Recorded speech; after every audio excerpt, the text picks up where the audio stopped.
आपको यार इसी इसी कांग्रेस और गांधी रहे, नेहरू रहे, सुभाष चंद्र बोस रहे, कांग्रेस देश की पार्टी है, अच्छी बात बीजेपी की पार्टी में कौन रहे? माफी वीर सावरकर 6 बार love you love you love you love you letter लिखा। कौन सा जेल था, जेल से लेटर लिखा था। कुछ लोग हैं जो असामाजिक तत्व हैं जो सपोर्ट कर रहे हैं अभी भी कांग्रेस को, लेकिन बीजेपी से बेहतर कोई इंडिया में अभी तक रूलिंग पार्टी भी नहीं है और ना होगा।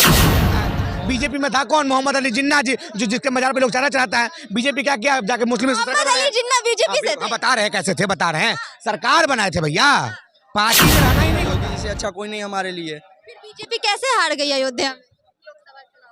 वो तो खेला गया, वो एक पुलिसबाजी खेला गया। जब यूपी के मुसलमान योगी जी के साथ होते तो लोकसभा चुनाव में कैसे हारे यूपी? नमस्कार, आप देख रहे हैं दीक्षा की आवाज, मैं हूं आपके साथ दीक्षा। देखिए, जैसे ही देश में राजनीति सियासत बढ़ती है, नई नई बातें सामने आती है, नए नए नारे सामने आते हैं, एक दूसरे को बयानबाजियां करते हैं, उसी के साथ एक नई बात सामने आई है, नया शब्द सामने आया है, वोट जिहाद। वोट जिहाद है क्या? इसमें मुसलमानों के धर्म गुरु सज्जाद जी ने कहा है कि अब सारे मुसलमानों को एक मुश्त होना होगा और एक मुश्त होकर कांग्रेस को वोट देना होगा। जिस तरह बीजेपी प्रचार प्रसार करती है हिंदुओं को लेकर, उसी तरह सारे मुसलमानों को एक मुश्त होकर कांग्रेस की तरफ वोट देना होगा। मतलब कि एक तरह का वोट जिहाद है, एक पक्ष को एक राजनेता को वोट देना होगा। क्या कहिएगा इसमें? ये पहले जिहाद का मतलब समझना होगा। देश में भी व्यक्ति की आजादी है, कोई कहीं भी वोट दे सकता है। हम अपील कर सकते, क्या दिक्कत है? अपील कहा जिसको वोट दीजिए, तो जिहाद थोड़ी हो गया। वैसे तो बहुत कथावाचक कहते हैं कि बीजेपी को वोट दीजिए, तो कौन सा जिहाद हुआ? सब लोग की आजादी है, हर लोग अपने अनुकूल वोट देता है। अपील करने में क्या, हम अगर हम उम्मीदवार रहेंगे, ए भैया हमको, हम जिहाद कर रहे हैं, ड्रामा नहीं कीजिए। लोग दूसरे पक्ष के लोग ही कह रहे हैं, दूसरे पक्ष के लोगों का कहना है कि ये वोट जिहाद है, क्योंकि एक मुश्त होकर एक पक्ष के लोगों को एक ही नेता को वोट देने के लिए धर्म गुरु कह रहे हैं ऐसा। जिस पक्ष का लोग कह रहा है, उस पक्ष का लोग केवल उर्दू टीचर का पैसा बढ़ा देता है, तो ये कौन सा जिहाद है? वेतन जिहाद है कि नहीं जिहाद है? संस्कृत टीचर का पैसा नहीं बढ़ता, लेकिन उर्दू टीचर का पैसा बढ़ जाता है। आप तो पैसा बढ़ा रहे हैं, वो आप वेतन जिहाद नहीं कर रहे हैं, आप धर्म भाषा जिहाद नहीं कर रहे हैं, आप शिक्षा जिहाद नहीं कर रहे हैं। तो समझना होगा, लोग के व्यक्ति की आजादी है, हर लोग को बोलने का क्षमता होता है, हर लोग बोल कर सकते हैं। दिक्कत क्या है?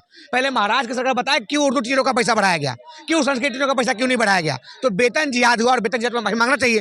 तरह तरह का बकौसला भाई ड्रामा करने से कोई फायदा नहीं होने वाला है। अगर सच में सारे मुसलमान एक मुश्त होकर कांग्रेस को वोट देते हैं तो नहीं देते तो अच्छी बात है, अच्छी बात, देते तो अच्छी बात है, हर लोग को देना चाहिए, आपको भी देना चाहिए। आपको यार इसी कांग्रेस और गांधी रहे, नेहरू रहे, सुभाष चंद्र बोस रहे, कांग्रेस देश की पार्टी है, अच्छी बात है। बीजेपी की पार्टी में कौन रहे?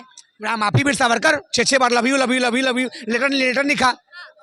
कौन सा जेल था, जेल से लेटर लव यू लिखा था।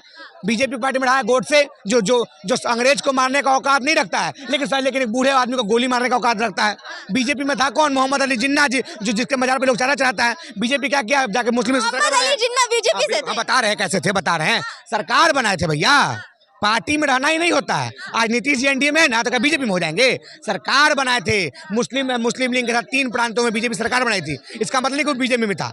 तो ये जो राजनीति चल रही है देश में, धर्म की राजनीति चल रही है, अब धर्म गुरु भी कह रहे हैं कि एक मुश्त होकर वोट देना होगा। क्या कहिएगा इस पर? हंसी मत। पहली बात तो क्या है, हम लोग को यहाँ से जातिवाद खत्म करना होगा। जब तक जातिवाद खत्म नहीं होगा तब तक देश डेवलप। जातिवाद छोड़िए, यहाँ धर्मवाद, धार्मिक मतभेद शुरू हो गया। हाँ, तो धार्मिक मतभेद जो है वो खत्म करना होगा, सबको एक समान रहना होगा, सबको एक जैसा करना होगा, तो ही देश आगे बढ़ेगा और डेवलप होगा, तो ही कुछ होगा। ऐसे राजनीति के वजह से हर कुछ आज तक सब पीछे रहा है इंडिया। अगर राजनीति हट जाएगा इंडिया से, तो इंडिया भी एक अच्छा कंट्री, डेवलपमेंट कंट्री बन जाएगा अदर देश के तहत। इंडिया पीछे किसके कारण पीछे है? कांग्रेस की राजनीति के कारण कि बीजेपी जो अभी राजनीति कर रही है उसके कारण? देखिए, जो बीजेपी है वो कितना आगे बढ़ाएगा देश को। वो तो जीएसटी कितना आगे बढ़ाया, सत्ता में है ना, वो तो बहुत आगे बढ़ाया बीजेपी ने।